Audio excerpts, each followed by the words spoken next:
Hi friends, welcome to my channel. So ఈరోజు video వచ్చేసి ఇంట్లోనే నెయ్యిని ఎలా తయారు చేసుకోవాలో చూపెట్టబోతున్నాను.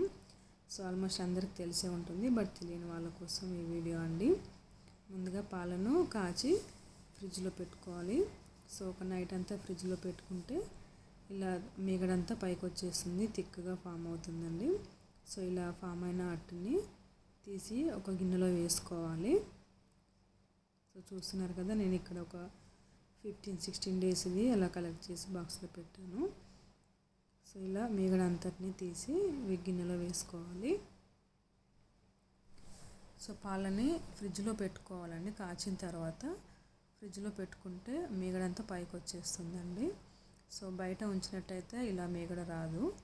సో ఇలా నేను ఈ మీగడనంతా డీప్ ఫ్రిడ్జ్లో పెట్టుకోవాలి. డీప్ ఫ్రిడ్జ్లో పెట్టుకుంటేనే చాలా రోజులు ఉంటుంది. నార్మల్ ఫ్రిడ్జ్లో పెట్టుకుంటే పాడవుతుందండి. సో నేను ఇది బయటకు తీసి ఒక ½ అన్ అవర్ తర్వాత మిక్సీ జార్లో వేసాను.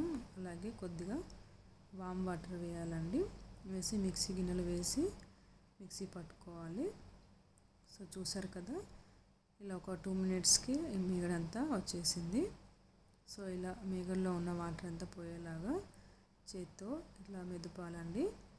సో ఈ మీగడను వచ్చేసి మంచి చల్లటి వాటర్లో వేయాలండి.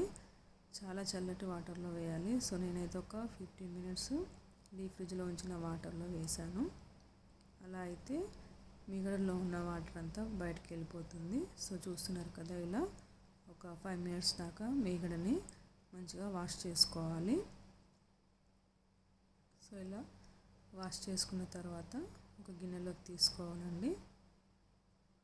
సో మంచిగా వాష్ చేసుకున్నట్టయితే నెయ్యి కాచేటప్పుడు చిటపటలాడదండి, మంచిగా వస్తుంది. సో ఇప్పుడు నెయ్యిని కాచుకునేటప్పుడు సిమ్లో పెట్టి చేసుకోవాలండి. సో ఇలా కలుపుకుంటూ చేసుకోవాలి, అప్పుడే బాగుంటుందండి.